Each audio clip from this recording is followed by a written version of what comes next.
Today, Mario's going to show us a bit of the island. So we're heading up to the highest point of Hammond Island here because Mario's telling us that there's a World War II bunker and a World War II communication station. So, but it's a bit of a steep track to get up here. A bit of four-wheel driving going on. That's the last guy that didn't make it up here. But we borrowed one of the council cars, and Simon's in charge. We haven't dinged it yet. Of all the driving. So how we going, Simon? We getting there yet, mate? There's a few washouts on this track. When we headed out the boat, I didn't expect we'd be going forward driving. Is he doing all right, Mario? Yeah, mate. Yeah, no, he's very good. Oh, well, there we go. We're in business. These fortifications dot the Torres Strait Islands, and they have really stood the test of time. You'll find communication posts, gun emplacements, machine gun bunkers, and range finding posts for big guns, just like this one. Great view. Awesome view.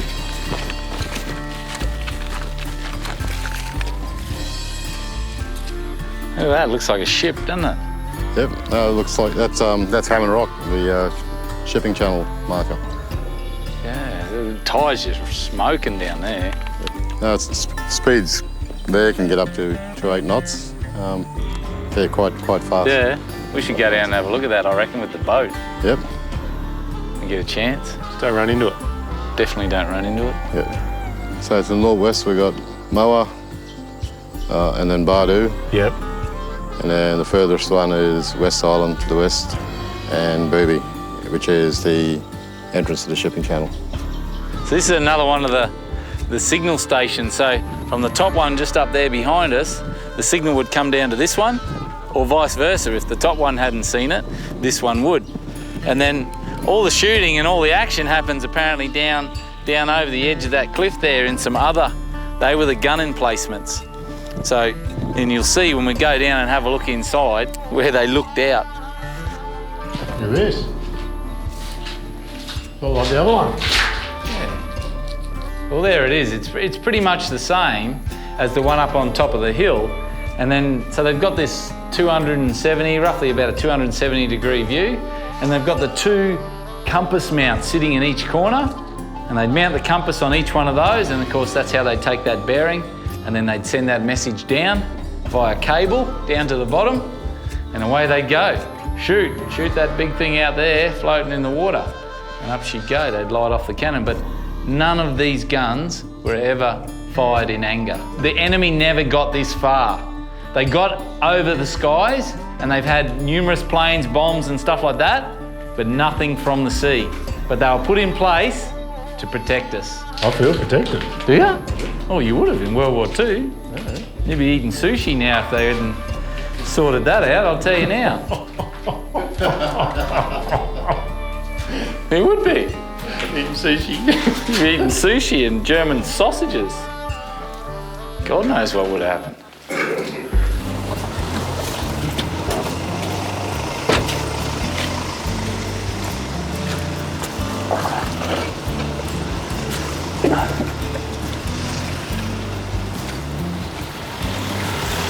Well, this looks like it. Well, this looks like one of them. Up the top there, we saw a big bunker sitting up over the top of that little ledge. So I guess we'll get up there somehow and go up there and have a look. Up here somewhere.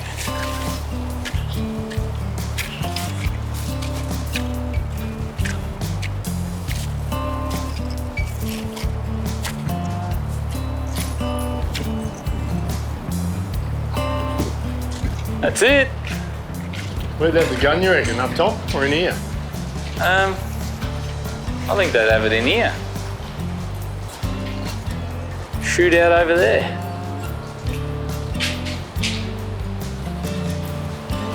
There's old Bat Boy. There's a bat. There he is.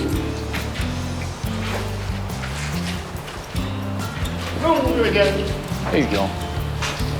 He's back. Oh, he nearly crashed. It's too sunny outside for little mate. Plus a sea eagle is patrolling. So he decides to hang with us. You gotta love Australia and you gotta love this top end, this sort of country. And we're out here in the thick of it.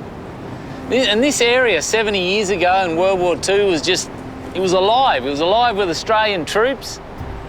It was alive with the engineering crews that used to come in and build these bunkers. And then the people that used to man the gun emplacements. So you can imagine the commitment level that the Australian troops put in by sitting here all that time waiting, looking out over onto the horizon and knowing that the enemy is out there. And the enemy was close. It was as close as Papua New Guinea. The planes that fly over, they get that odd bombing mission. But the real thing is they were here and they were waiting. And if the enemy did come across from the Coral Sea and into the Torres Straits, they were ready and they were going to get a big surprise because these boys were ready to blow anything out of the water that came close. You've got to take your hat off to them boys, listening and waiting to see whether the enemy was going to ever turn up. Thank God it never did. It's great to see the local wildlife has moved into these bunkers. Now we might head back, wait for the tide to come in and do some fishing.